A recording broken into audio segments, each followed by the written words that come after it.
Hello friends, Radhe Radhe, हर हर महादेव। मैं मीनाक्षी एक बार फिर से आपके सामने अपने नेक्स्ट वीडियो के साथ प्रेजेंट हुई हूँ। तो चलिए शुरू होने से पहले फटाफट से बताइए आप सभी लोग कैसे हैं। I hope you are happy and healthy. तो चलिए इसी के साथ मैं आज का टॉपिक शेयर करती हूँ। जैसा कि पिछले कुछ वीडियोस में हम यंग एडल्ट्स यानी कि अर्ली एडल्टहुड पीरियड के बारे में बहुत सारी जानकारियाँ ले रहे थे।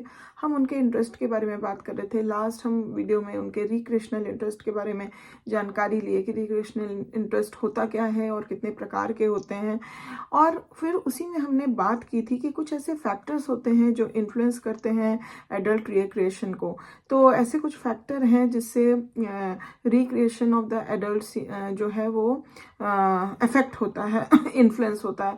तो वो सारे आज कौन से फैक्टर्स हैं, आज हम इस सेशन में उसकी जानकारी लेंगे, जो कि बहुत ही इंफॉर्मेटिव और बहुत ही एक्साइटिंग होने वाली है। तो I hope that will be remain in the session till then to get the whole information. एक चीज़ और, अगर चैनल को अभी तक सब्सक्राइब नहीं किया है तो प्लीज़ जल्दी से कर दीजिए, या फिर आप नए व्यूवर हैं मेरे चैनल पे तो प्लीज़ सब्सक्राइब कर दीजिए, जिससे कि आगे आने वाली हर वीडियो का आपको आसानी से लाभ मिल सके। तो चलिए इसी के साथ let us begin with the session.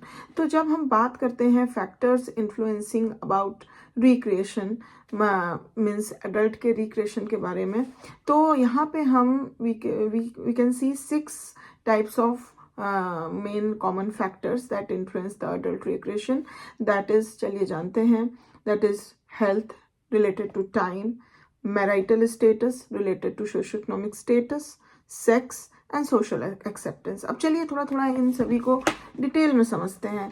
जब हम हेल्थ फैक्टर की बात करते हैं रिक्रिएशन को वो कैसे इन्फ्लुएंस करता है, तो यहाँ पे हम देख सकते हैं कि healthy young adults engage in a wider variety and is more strenuous forms of recreation. तो जो हेल्दी एडल्ट्स होते हैं, यंग एडल्ट्स होते हैं, वो अधिकतर हम देखते हैं कि वो जो है इन्वॉल्व होते हैं, इंगेज होते हैं more strenuous form of recreation में then those whose health is not as good, उनके कंपैरिजन में जिसकी हेल्थ उतनी ज़्यादा अच्छी नहीं होती है। But even the healthiest adults begin to slow down as they approach middle age and spend more time on amusements and on less strenuous forms of recreation। लेकिन जितने भी हों, हेल्दीएस्ट एडल्ट्स भी जो होते हैं टाइम के बाद, जब तक खास करके जब वो मिडिल एज तक पहुंचते हैं, तो वहाँ पे वो स्लो डाउन उनका दिखने लग जाता है और वो जो ज़्यादा स्ट्रेनस फॉर्म ऑफ अम्यूजमेंट नहीं कर सकते हैं, रेदर देन उनका रुझान जो होता है, they spend more their time in amusement kind of recreation. Next अगर हम फैक्टर की बात करते हैं तो that is related to the time. वो कैसे, अब हम देखते हैं, इन्फ्लुएंस करता है अडल्ट के रिक्रिएशन को। In spite of a shorter work week, most young adults find that they have less time for recreation then they had as adolescents because of work और फैमिली रिस्पॉन्सिबिलिटीज। तो भले उनका जो work week होता है वो भले शॉर्टर हो, but most of the young adults ऐसा फील करते हैं कि they don't have that much of time for the recreation, जितना कि उनको मिलता था टाइम एडोलेसेंस के समय में। बिकॉज इस समय उनको ऐसा लगने लगा है कि they have the responsibilities of work and family, they have the obligations to community organizations as well as the necessity of taking a second job so that they can acquire the status symbol they consider important। तो इन सब चीज़ों को लेके उनको ऐसा feel होता है कि they are not getting much time for their recreation। They engage in form of recreation that give them the greatest satisfaction or which are most practical form of point of view time and money.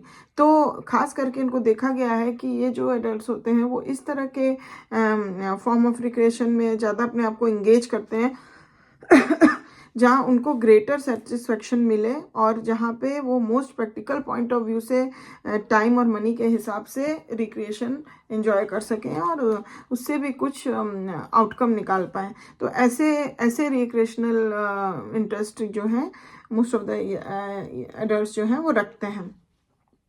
Next अगर factor की हम बात करें तो that is related to marital status. Young unmarried men and women not only more time and money for different forms of recreation than those who are married but are also spend of their recreational time outside the home।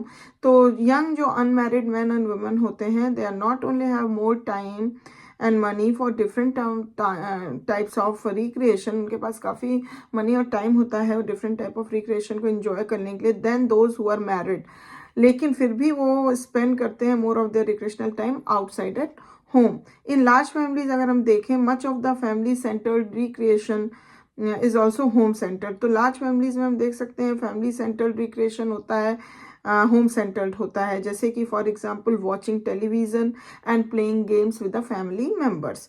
Next अगर हम factor की बात करें, that is socio economic status.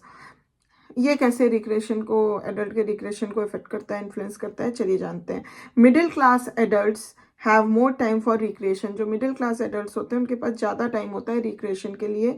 Engage in a wider variety of recreational activities, they are engage in the wider variety of recreational activities, spend more of the recreational time, अपने recreational time में बहुत ज़्यादा खर्च करते हैं as spectators, and devote more of their recreational time to activities related to their work, such as जैसे reading than those of the lower classes. Lower classes की अपेक्षा जो middle classes होते हैं, they spend recreational time as an spectator and do more activities related to their work, such as reading, etc.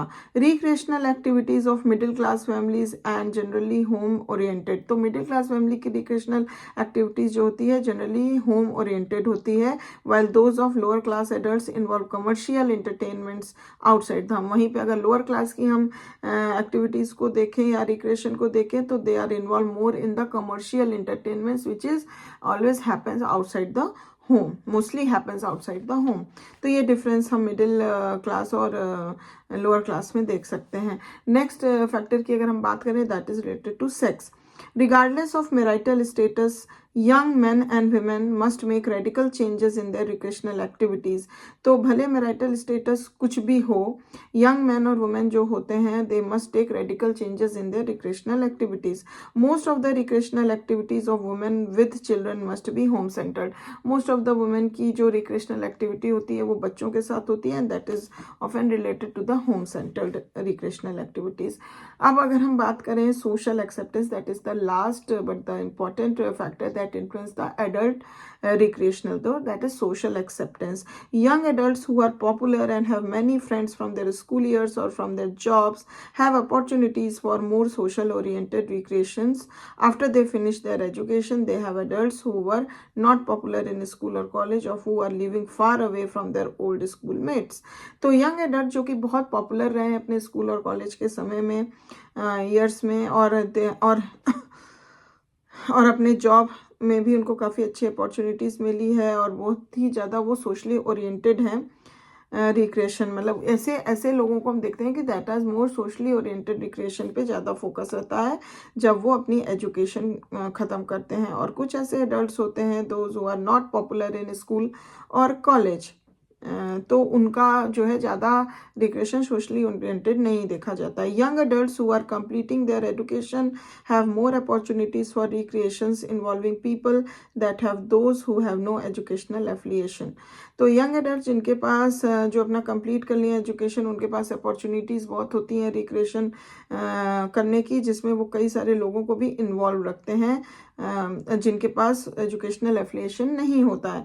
Because geographically और socially mobile people have few social contacts. तो जो भी individual geographically और socially जो है mobile होते हैं, they have very fewer social groups and the recreational must of necessity be primarily solitary और फैमिली सेंटर्ड। तो इस वजह से जो उनके रिक्रिएशंस एक्टिविटीज़ होती हैं वो ज़्यादा सोशल नहीं होती हैं, बल्कि उनकी नेसेसिटी के अनुसार they primarily their recreations are solitary and even family oriented. तो इस तरह से हम देख पाए कि कौन कौन से ऐसे फैक्टर्स हैं जो एडल्ट रिक्रिएशन को इफ़ेक्ट करते हैं और हर स्टेज में किस तरीके से मतलब रिक्रिएशन की एक्टिविटीज़ वो लोग इन्वॉल्व होते हैं एडल्ट्स जो होते हैं। तो आई होप कि ये इन्फॉर्मेशन आपको अच्छी लगी होगी, पसंद आई होगी। अगर लगी है तो प्लीज़ एक लाइक ज़रूर दे दीजिए, और अभी तक सब्सक्राइब नहीं किया है तो प्लीज़ जल्दी से सब्सक्राइब करिए चैनल को। And thank you very much for watching this video till the end. If you have any question, any query, any comment, give it to the comment box. I will back soon with my next beautiful session for you. Till then, please do take care of yourself. Bye bye.